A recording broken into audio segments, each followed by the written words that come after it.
International cricket world cup 2023 में अपने शानदार प्रदर्शन के लिए चर्चाओं में है मोहम्मद शमी। इसी बीच उनकी पत्नी हसीन जहां ने मीडिया से बातचीत में कहा कि वो एक अच्छे क्रिकेटर तो हैं, काश वे अच्छे आदमी भी होते। उन्होंने कहा, जो मुझे पर्सनली जानते हैं वो जानते हैं कि मेरे साथ गलत हुआ। उन्होंने साथ ये भी कहा कि कितना अच्छा होता कि अगर मैं, मेरी बेटी और वो मिल करके अच्छी ज़िंदगी जी पाते। साथ ही उन्होंने ये भी बहुत ही खुशी की बात है कि कहा हमारा देश फाइनल भी जीते और वर्ल्ड कप भी हमारे पास आए। दरअसल हसीन जहां ने कहा कि उनके और शमी के संबंधों को उनके करियर के साथ नहीं जोड़ा जाए, क्योंकि उनका एक करियर है, वो उनके निजी ज़िंदगी के रिश्ते से बिल्कुल अलग हैं। यानी मेरे और उनके बीच के विवाद का उनके करियर से कुछ भी लेना देना नहीं है। हसीन जहां ने कहा कि मेरे बारे में जानबूझकर नेगेटिव बातें फैलाई जाती हैं। जिस व्यक्ति से मेरी लड़ाई चल रही हो वह आर्थिक रूप से बेहद मजबूत है।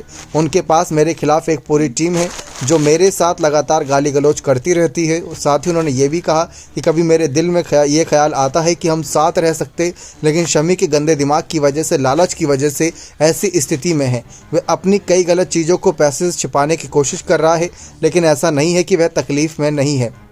हसीन जहां ने कहा कि मैंने सब कुछ अपने मालिक अपने अल्लाह पर छोड़ दिया है, अब जो होगा वो देखा जाएगा। अमरोहा कई कानूनी वजहों के कारण बार बार आना पड़ता है। ये अच्छा है कि वह अभी अच्छा खेल रहे हैं, वह अपनी पूरी ज़िंदगी अच्छा ही खेलेगा। उसकी निजी ज़िंदगी में अच्छा होना बहुत ज़रूरी है।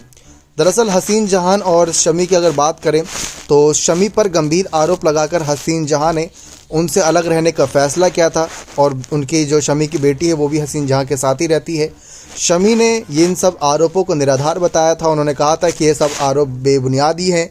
हसीन जहां ने शमी पर आरोप लगाया था कि उनका किसी और के साथ भी संबंध था। भारतीय टीम के साथ उन्होंने धोखेबाजी करी थी, दूसरों के साथ मिलकर वह कहीं ना कहीं अपने आप को बेचते ताकि टीम हार जाए। तो ऐसी बातें शमी पर लगाए गए थे आरोप। शमी ने साफ कहा था कि वह भारत टीम के खिलाफ खेलने से पहले या फिर ऐसी फिक्सिंग करने से पहले मर जाना ही पसंद करेंगे। शमी के इन बातों को सुनकर हर कोई दंग था, लेकिन अब शमी ने सेमीफाइनल में 7 विकेट चटकाए। उसके बाद से ही एक बार फिर से हसीन जहां चर्चाओं में आ गई, क्योंकि जैसा कि एक पुरानी कहावत है कि हर कामयाब इंसान के पीछे एक महिला का हाथ होता है। लेकिन शमी अपनी कामयाबी का श्रेय अपने परिवार को देते हैं, अपने भाइयों को देते हैं, अपने दोस्तों को देते हैं, हसीन जहां को नहीं। लेकिन हसीन जहां के ज़िंदगी में आने के बाद से या फिर उनकी ज़िंदगी से जाने के बाद से ही, हसीन जहां के जाने के बाद शमी एक तरीके से इतने गम में डूब गए थे कि वे अपनी जान लेना चाहते थे। तो एक समय वो था और एक समय आज है जहां 140 करोड़ देशवासी शमी के साथ खड़े नजर आ रहे हैं। तो इसीलिए हसीन जहां ने सारी बातें मीडिया से साफ तौर पर कही। बने रहे चैनल के साथ। बहुत बहुत धन्यवाद।